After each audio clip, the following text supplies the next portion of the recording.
Un saludo a las audiencias del Espectador, nuevamente a este espacio de entrevistas. Estamos hoy con Eduardo Noriega, delegado de la Colombia Humana ante el Pacto Histórico, quien fue clave en la campaña presidencial de Gustavo Petro en 2022 y encargado de coordinar a todas las fuerzas del Pacto Histórico en ese objetivo.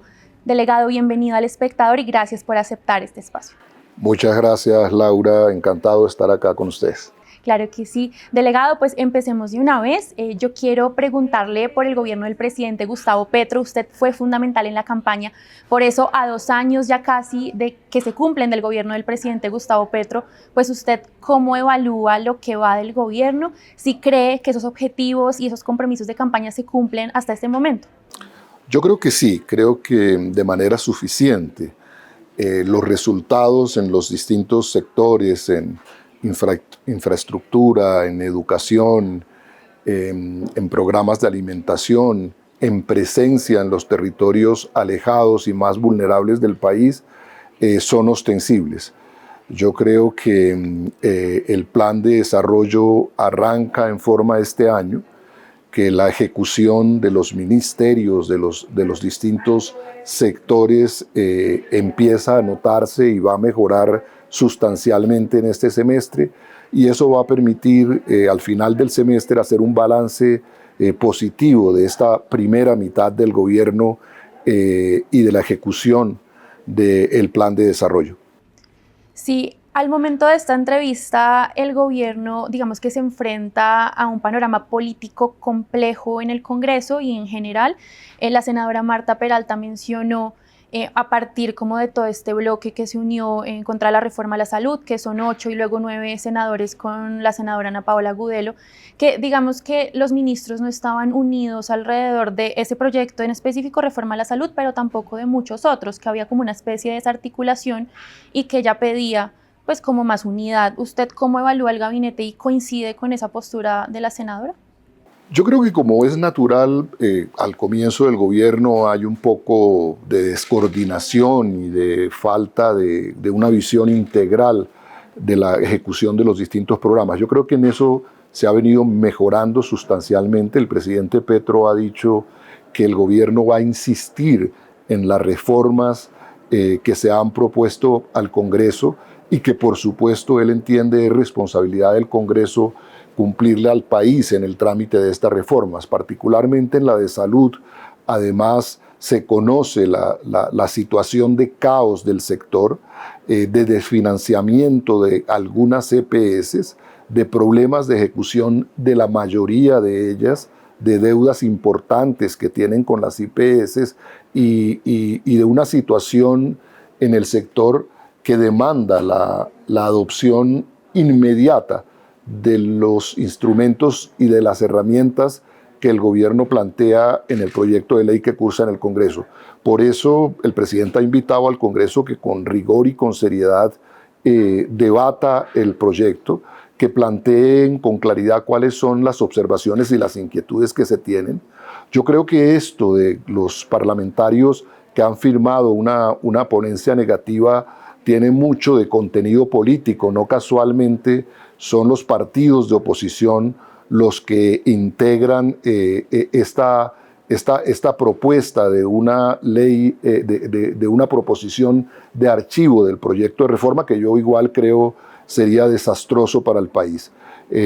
Hay unos días, el gobierno va a insistir y esperamos que sobre la base de un debate abierto, transparente a todos los ciudadanos colombianos, se pueda avanzar en el trámite de este proyecto tan importante para la salud de los colombianos, sobre todo de aquellos colombianos que hoy no tienen acceso o no tienen servicios de calidad en salud.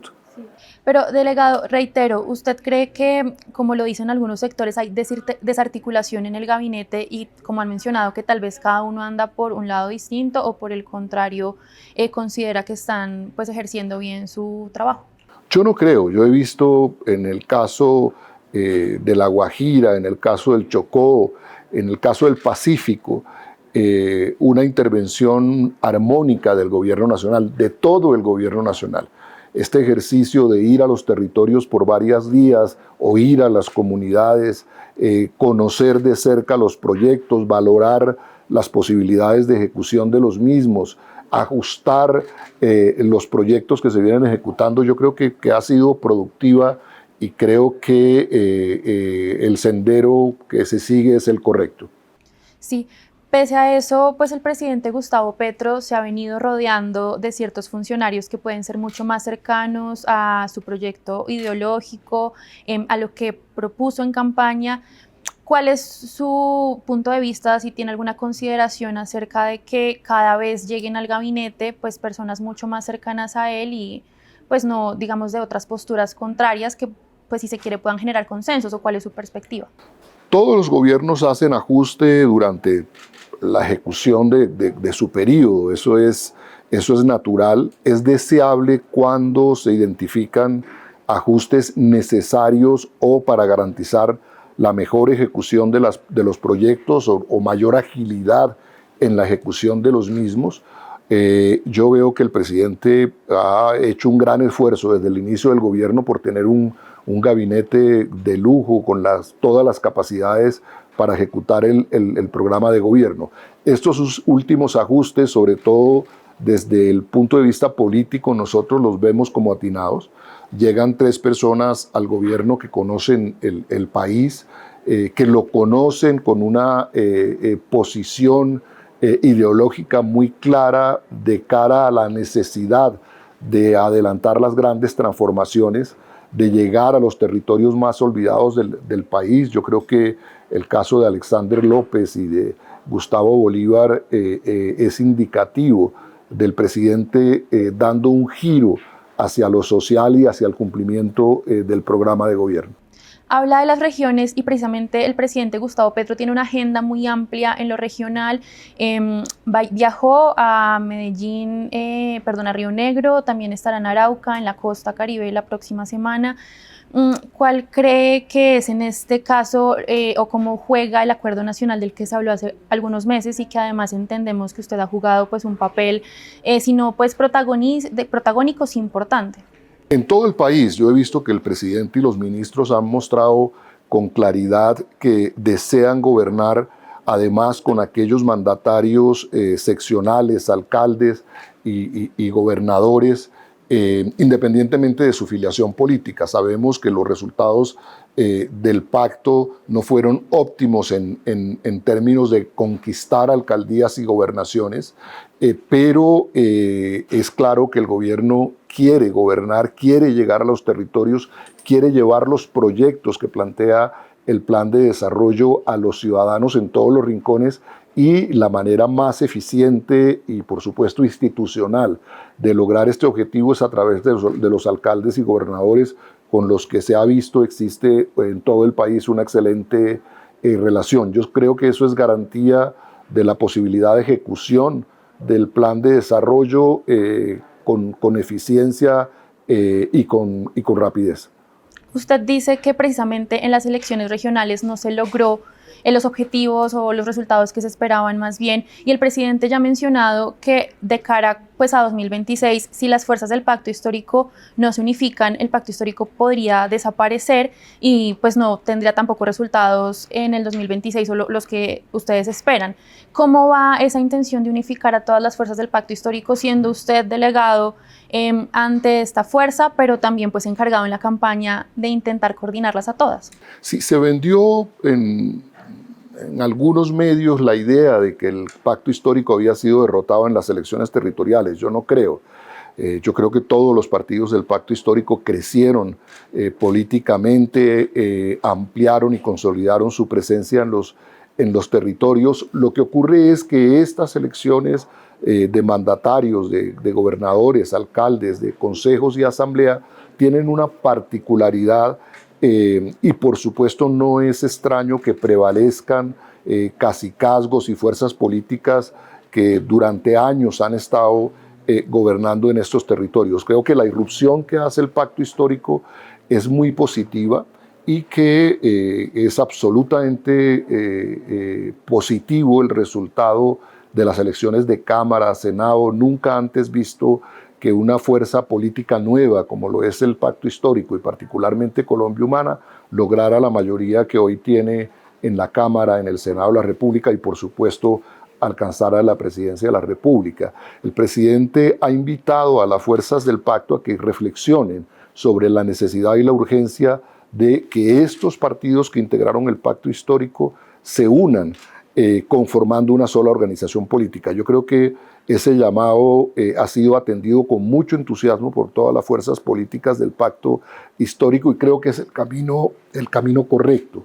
No solo porque vamos a tener una limitante legal de cara a las siguientes elecciones, que es el límite del 15% del censo de las elecciones anteriores para poder hacer coaliciones. Tenemos esa limitante legal, pero por encima de eso hay la decisión política y el compromiso ideológico de todos los partidos de unirse.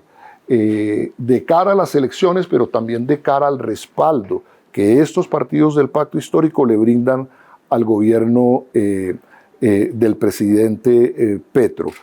Pero adicionalmente yo tendría que agregar que todos los estudios, todos los tratadistas de ciencia política coinciden en que para una democracia es sano, es necesario, es indispensable contar con partidos grandes, con partidos sólidos, con partidos que por su afinidad ideológica se juntan para hacerle una propuesta al país. Creo que ese es el sendero que ha escogido el pacto histórico y repito, creo que es el correcto. Nosotros hemos visitado 3 departamentos y en la ciudad de Bogotá hemos hecho reuniones con todas las fuerzas del pacto y encontramos en las bases de los partidos que integran el pacto histórico un gran entusiasmo por esta apuesta de unidad, repito, no solo de cara a las elecciones, sino de cara a un proyecto político que defienda al gobierno y que garantice en el futuro la sostenibilidad de las propuestas del plan de desarrollo del presidente Petro. Ese mismo entusiasmo que tienen las bases lo tienen también los directores de los partidos, cada una de las personerías jurídicas que integran el pacto histórico. Es decir, ¿hay voluntad política? Yo creo que sí en la mayoría de los partidos. En el caso del Maíz, la presidenta del mismo ha señalado unas observaciones que nos parecen legítimas, pero creo que aún con esas observaciones es posible discutir el proceso de unidad con unas condiciones que le garanticen al Maíz, en su caso, la conservación de su identidad como un movimiento indígena. Todos los partidos, el Polo Democrático, la UP, el Partido Comunista, son partidos que tienen una historia, que tienen una identidad que claro que quieren defender y que eso es legítimo. Pero creo que por encima de eso avanza la apuesta de unidad en una sola organización. Quiero hablarle no solamente de la campaña política en la que usted jugó un papel fundamental, sino también pues, desde su evaluación a lo que pues, a hoy, después de casi 2 años del gobierno, ¿cómo evaluó usted la llegada en ese momento y ahora pues, de la inclusión de personas, digamos, de la política tradicional como Roy Barreras, como Armando Benedetti? ¿Cree que le hizo bien al gobierno del presidente Gustavo Petro o por el contrario pudo haberle jugado en contra pues, de cara a la gobernabilidad o a los proyectos mismos del gobierno? Lo cierto es que con esas personas ganamos las elecciones, es decir, ellos también ganaron las elecciones. El presidente, luego de lograr algo histórico, que fue la unidad de la izquierda en torno a él, invitó a otras fuerzas políticas a que hicieran parte de la propuesta política que él abanderaba en ese momento y de la propuesta de gobierno. A esa convocatoria concurrieron muchos sectores, no solo estos que ingresaron al gobierno, sino otros sectores políticos, y por supuesto fueron bienvenidos y ellos garantizaron que fuera posible el triunfo del presidente Petro. Por lo tanto, no es extraño que al momento de integrar el gobierno, el presidente cuente con esas fuerzas políticas. Pero ha ido más allá. El presidente ha dicho, integremos ese frente amplio de cara a las propuestas que cursan en el gobierno y además han hecho, sobre todo al sector empresarial, una gran convocatoria para garantizar la suscripción de un acuerdo nacional que justamente permita la adopción de esos proyectos que garanticen la transformación de Colombia en beneficio de los más pobres del país. Sin embargo, alrededor, digamos, de figuras como la de Armando Benedetti hay muchos cuestionamientos, incluso alrededor de la campaña presidencial, cuando habló pues, del posible ingreso de alrededor de 15.000 millones. Y las bases a veces reclaman pues, la llegada de estos personajes cuestionados de la política tradicional. ¿Cree que tal vez eso le puede quitar legitimidad al proyecto, sobre todo frente a las mismas bases pues, del progresismo y de izquierda? Yo creo, sobre eso habría que decir que históricamente en este país es la izquierda, y dentro de la izquierda el presidente Gustavo Petro, quienes han encarnado la lucha contra la corrupción. Y el presidente lo ha ratificado. El presidente ha sostenido que cualquier acto de corrupción es rechazado por el gobierno nacional, por él como presidente de la República, y que las autoridades procedan. Yo creo que la convocatoria a los organismos de control, a la fiscalía, ahora que se ha dado un cambio importante en esa lucha contra la corrupción, ha sido consistente en la historia de la izquierda y en la historia del presidente Petro. Y eso se mantiene, independientemente de que estas investigaciones, estas decisiones de sanción legal, pero también de sanción social, comprometan a personas que nos ayudaron políticamente. En eso el presidente ha sido claro, y yo creo que no debe haber ninguna duda sobre su decisión personal y como gobernante de luchar contra la corrupción en el país, siempre identificada como un eje de atraso en los territorios. Claro. En el marco de esa lucha de corrupción, que sí es una de las banderas del presidente Petro, ¿no cree de todas formas pues, que puede ser cuestionable el regreso de Armando Benedetti al gobierno a través de la embajada en la FAO, o tal vez pues, también pues, que estuvo en medio de ciertos señalamientos la ahora directora del DAPRE, Laura Sarabia, que a pesar de eso hayan regresado al gobierno y a la Casa de Nariño? Yo conozco en algo el proceso seguido a Armando Benedetti y el seguido a Laura Sarabia. Ahí están las investigaciones. Uno no encuentra evidencias de que se haya probado dentro de estos procesos su conducta delictiva. Está en investigación y por supuesto nos acogemos al principio sagrado de presunción de inocencia. Pero reitero, frente a eso hay la decisión inquebrantable de que en el momento en que la justicia arribe a conclusiones que permitan establecer la responsabilidad de estas personas y de cualquier funcionario del gobierno en hechos punibles, el gobierno debe retirarlos y proceder de conformidad. En el entretanto, también hay que entender que todos estos hechos, que por supuesto revisten característica de escándalo público, sirven a algunos sectores de oposición y también a algunos medios de comunicación, hay que decirlo con claridad, para montar un discurso, una narrativa en contra del gobierno nacional, que forma parte de un activismo político que con claridad quiere comprometer la responsabilidad del gobierno y quiere entorpecer el normal desarrollo de la propuesta de gobierno. Sí, es decir que de alguna forma usted está de acuerdo con la postura de que hay un golpe blando y digamos una intención de desestabilizar al gobierno del presidente Petro. Yo creo que sí, yo creo que desde el comienzo hemos contado con la evidencia de parte de instituciones del Estado. Hay que señalar la actuación de la Fiscalía, la actuación de la Procuraduría, que no en todos los casos ha estado apegada al orden jurídico.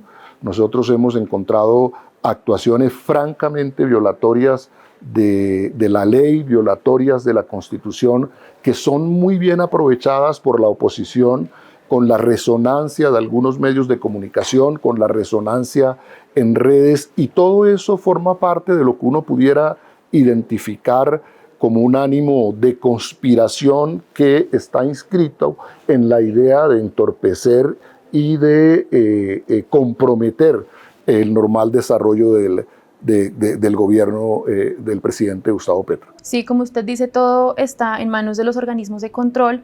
pero además de eso también hay otras figuras que pues han recibido señalamientos, como tal vez el mismo hijo del presidente Nicolás Petro, pero también su hermano Juan Fernando Petro. ¿Usted cree que estas figuras le han jugado más bien o mal al gobierno del presidente, si tal vez han sido un palo en la rueda, o cuál es su evaluación de eso? Eso lo deberá decir la justicia. Sí. En todos esos casos, nosotros invitamos a la justicia a que actúe con prontitud, pero también con transparencia.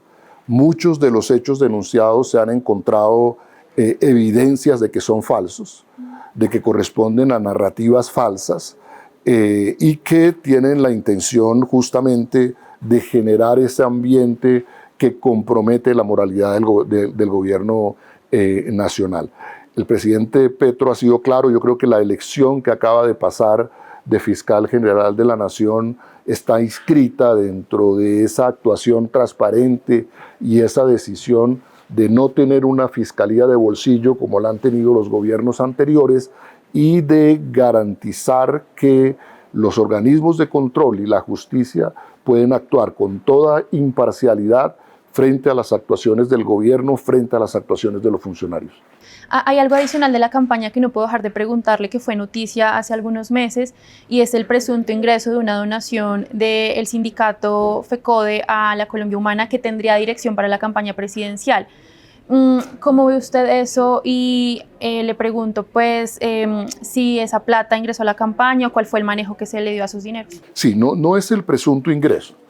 Evidentemente hay pruebas, hay una escritura pública que prueba que la Federación de Sindicatos de la Educación, FECODE, hizo una donación ajustada en todas las previsiones legales.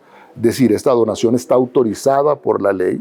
Ellos siguieron todos los pasos necesarios para formalizar esta donación, que en este caso es una escritura pública, y en esa escritura queda claro que la donación se hace al movimiento político Colombia Humana. Colombia Humana aporta las pruebas de en qué se gastó esa donación, esos recursos que recibió de FECODE. Y hasta allá hay absoluta claridad. Todo es legal, todo es no entró ilícito. A la campaña. Luego, en medios se construye la tesis de que esos recursos entraron a la campaña presidencial y que con ellos se excedieron los topes. Contra lo que dice una escritura pública, contra lo que dicen los directivos de Colombia Humana y contra lo que está aprobado documentalmente. Allí hay la intención clara de coger un hecho y tergiversarlo para insinuar que se cometió un delito que no tuvo ocurrencia. Decir que con esos recursos, cuyo origen y destinación está claramente establecido, decir que se excedieron los topes de la campaña, pues es una mentira que se usa para construir una narrativa que afecta la licitud, la legalidad y la transparencia con la que se ejecutaron los recursos en la campaña presidencial. Sobre los topes no se menciona solamente el presunto, o bueno, el ingreso a la campaña, este sí es presunto, de dineros de una donación, sino también hace poco se habló de una donación del abuso del sindicato de Ecopetrol. ¿Qué perspectiva o qué ve usted ahí? Porque además se dice que también alguno de esos dineros estuvo destinado a pagar testigos electorales. Alrededor de eso también hay como una polémica, y si tal vez tiene que decir algo de eso. Sí, hay una polémica, pero la información documental que hay, el testimonio de los representantes legales, las cuentas que rindió la campaña presidencial que fueron fenecidas por el Consejo Nacional Electoral, las cuentas que rindió el Movimiento Colombia Humana de los recursos que recibió y los gastos en los que se incurrió con estos recursos, todo eso está claro, todo eso está transparente. El Consejo Nacional Electoral tiene toda esta información.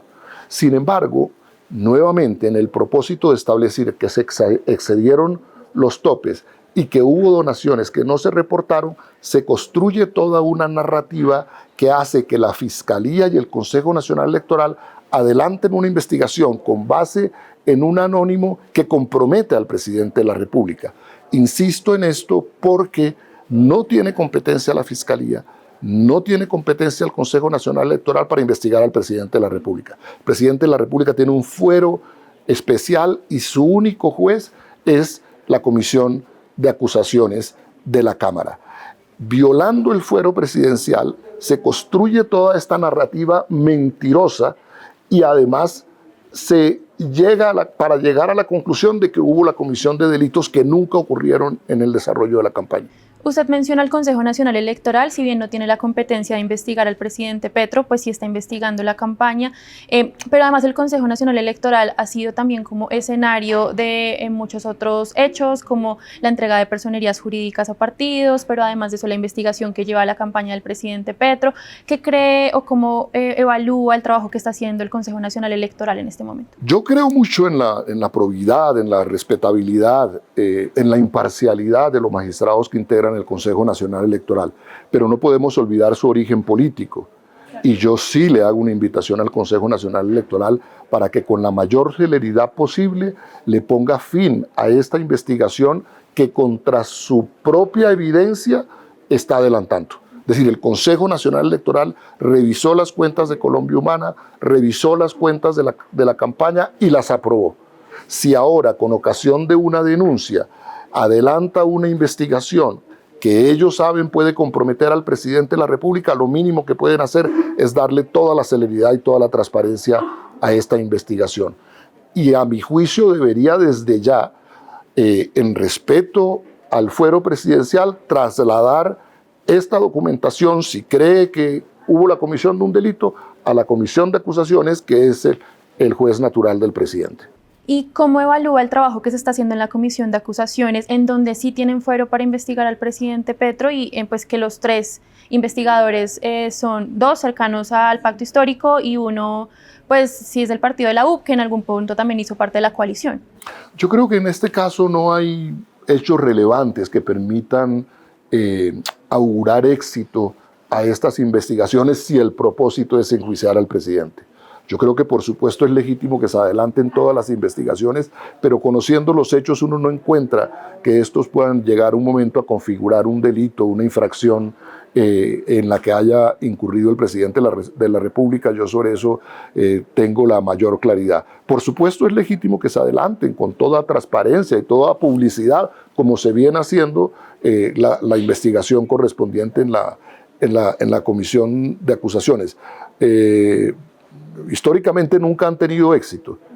Uno ha encontrado hechos en el pasado muy graves contra presidentes de la República y esas investigaciones no han arribado a feliz término. En este caso, yo tengo la certeza de que estos hechos que se denuncian públicamente y que forman parte de toda una narrativa con la que se pretende involucrar al presidente, no ocurrieron. Yo tengo certeza de la transparencia y de la claridad con la que se rindieron las cuentas y del ajuste de las mismas a la ley y a la Constitución. Sí, usted hablaba también de la Fiscalía, como lo menciona, hace unos días escogió nueva fiscal. ¿Cree que esto podría tal vez calmar un poco la tensión institucional que estaba viviéndose y cuál cree que es, o cómo reciben, mejor dicho, a esta nueva fiscal desde el gobierno? Yo creo que es un nuevo aire para la democracia. Lo que habíamos visto en el país es fiscales comprometidos con el gobierno, puestos por el gobierno de turno, al servicio del gobierno de turno, y yo creo que la elección que hizo la Corte ayer no solo es oportuna, porque teníamos todos el temor de que se dilatara en el tiempo. Yo creo que la Corte actúa continuo y con oportunidad. Creo que cualquiera de las tres candidatas propuestas por el presidente Petro era garantía de imparcialidad, mujeres conocedoras del derecho penal, todas con una excelente formación, y creo que sobre quien recayó la elección va a ser garantía de imparcialidad y del vuelco que debe dar la Fiscalía. Debe dejarse de utilizar esta institución como un instrumento político. Nosotros mismos pusimos una queja ante la Comisión Interamericana por lo que creemos es una intervención indebida y abusiva de la Fiscalía en el caso de Nicolás Petro. Nosotros creemos que el fiscal que lleva el caso de manera pública y abierta ha violado la ley, ha incurrido en un exceso con el propósito de enjuiciar al hijo del presidente. Con todo esto, ¿No cree tal vez, o cuál cree más bien que debe ser la evaluación que se debe hacer del gobierno, si tal vez hay que mirar hacia el interior y si es posible, pues no sé, cuál sería su recomendación de ahora a los años que vienen y que quedan en la presidencia? Yo creo que el gobierno ha encontrado una ruta de éxito, de ejecución del programa de gobierno y yo estoy muy optimista. Yo creo que esta es una buena propuesta de gobierno para el país, para los ciudadanos, sobre todo para los ciudadanos más pobres, de zonas apartadas, de zonas vulnerables, que pueden tener la certeza de que cuenta el plan de desarrollo con instrumentos necesarios para darles una vida más digna. Yo creo que esto es un reto de todos los colombianos y creo que el gobierno del presidente Petro lo va a lograr. Es decir, considera que el proyecto del presidente debe ser sostenible en el tiempo y le pregunto qué cree que hace falta para que se concrete esa sostenibilidad y si también como el presidente cree que deben apostarle al 2026. Nosotros estamos haciendo la tarea, estamos tratando de reunificar las fuerzas de la izquierda en todo el territorio nacional, estamos tratando de organizarnos de la mejor manera posible para enfrentar el futuro, para respaldar al presidente Gustavo Petro, garantizando una movilización ciudadana permanente. Yo creo que eso es muy importante, el mensaje de los ciudadanos respaldando las propuestas de cambio del presidente, y esa es la tarea del momento, desde el escenario político. Creemos que desde el gobierno debe actuarse con el mayor rigor, la mayor celeridad posible, y por supuesto siempre con la intención de acertar en darle a los colombianos un mejor país, de entregar una democracia más sólida de la que hemos tenido históricamente y de garantizar sacar adelante estas grandes transformaciones sociales que ha planteado el presidente Petro. Delegado, le agradezco mucho por haber aceptado nuestra invitación, por responder a nuestras preguntas que sé que fueron largas, le agradezco mucho y nos vemos en un próximo espacio de entrevistas en El Espectador.